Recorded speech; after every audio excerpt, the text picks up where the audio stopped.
Trump's budget proposal calls for totally defunding the National Endowment for the Arts that provides several $100 million in arts funding to programs across the country. That is Hollywood and Broadway angry. They're warning that art will disappear across this nation without robust taxpayer support.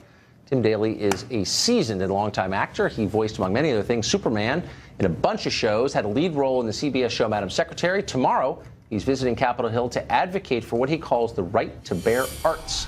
Tim Daly joins us now. Tim, good to see you. Thank you, Tucker. Good to see you, too. So look, I'm not against art. I just don't know why average people in a country in which the middle class is shrinking, getting poorer every year, ought to be subsidizing rich people in order to pay for art. Well, that's exactly not what's happening. Okay. I totally agree with you. The National Endowment for the Arts does not subsidize rich people. It has nothing to do with them. The National Endowment for the Arts has grants that go to every congressional district in this country. Hollywood's going to be fine. Broadway's going to be fine. Kennedy Center is going to be fine. It's the little towns in Idaho and Nebraska, which otherwise would have no arts at all, and their children would not be exposed to or participate in the arts, that need this program. And I would also say that, it was characterized in your introduction that there were several $100 million, no, $155 million, and also that it was a robust support of the arts, which it's not. It's minuscule. It's 0.004% of the federal Well, then it's budget. not necessary, then, is it? Well, I mean, I don't understand why in a country where a small number of people have larger accumulations of wealth than anyone's ever accumulated in human history, why Jeff Bezos can't pay for this single-handedly. I'll tell you why. Why? Because in a society, in a culture where the arts are sort of the emissary of the unique Americanness of what we are, you need the federal government to at least make this gesture towards what we stand for. And, the thing is that these small grants that go out, first of all, they generate a huge amount of return to the federal treasury. Every dollar spent generates something like $7 back to the federal treasury. So an argument could be made that the National Endowment for the Arts budget should be 100 times bigger if it generates that kind of income. The other thing is but I'm a little bit confused. We're both agreeing here that arts are really important, I guess, or you're making that case. I fly fish. And there's nothing more important to me outside of work and my family than fly fishing. And it's part of American history. I take not a single dollar to pursue my hobby of fly fishing. Why am I not entitled to the same subsidy an artist would be entitled to for creating art? Like, who decides that creating a mural or performing interpretive dance is more important than what I do to relax? Well, the National Endowment for the Arts does. Well, that's kind of exactly it. Like, who made that decision? Well, was there a vote on it? The government did. The government made that decision, and it's turned out to be a great decision. First of all, for the economy, because, as I say, it's a big generator of wealth. And second of all, it does things, for instance, the National Endowment for the Arts is in partnership with Walter Reed VA Hospital, where the Creative Coalition is going tomorrow.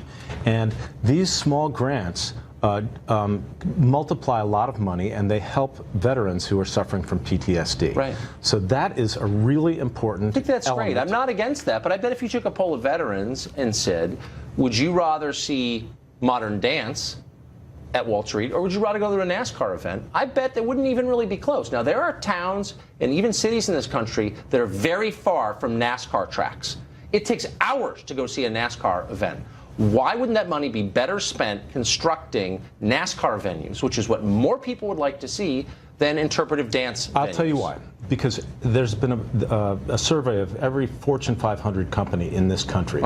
The one thing that they say that they want their employees to have more than anything else is creative thinking. They want creative thinkers in these companies. Creativity is a muscle.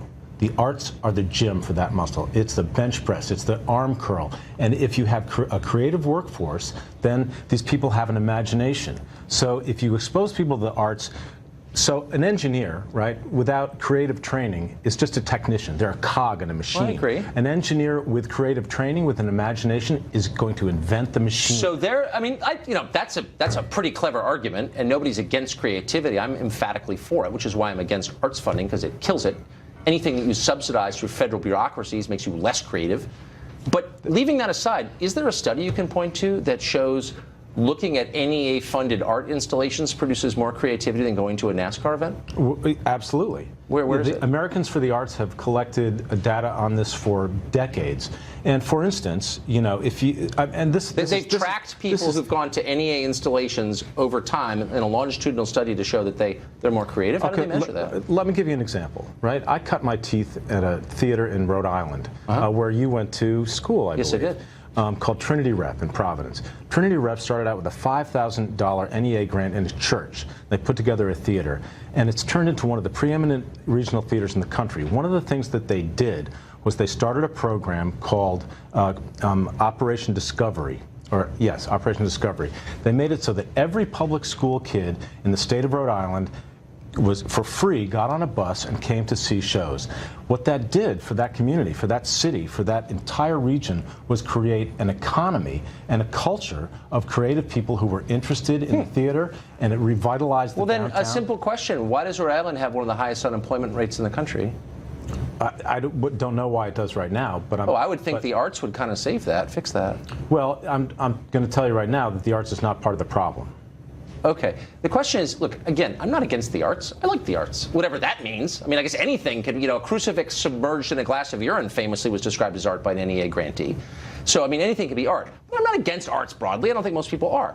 The problem is that, the infrastructure is crumbling, and the schools don't have enough teachers, and the debt is out of control, and Medicare and Social Security are underfunded. So at this moment when everybody's digging deep to make sure we can keep going, the government may shut down tomorrow. Why don't a few rich people get together, maybe actors, and say, you know what, we're not going to put this burden on the taxpayer, we're going to subsidize it ourselves.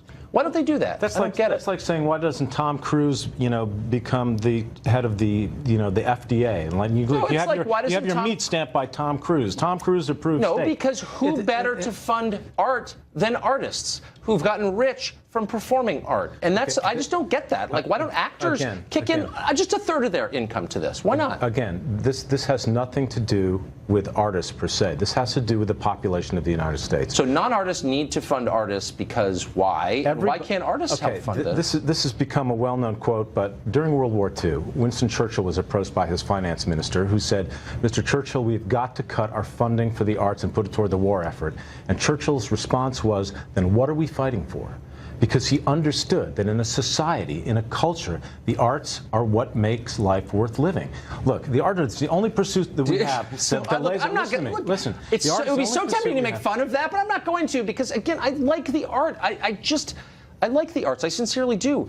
I'm just saying there are priorities, and you have to create a hierarchy of what's most important. And right now, everyone's under the gun. Why can't you look at the camera and say, hey, Jeff Bezos, you're one of the richest, you're the second richest person in America.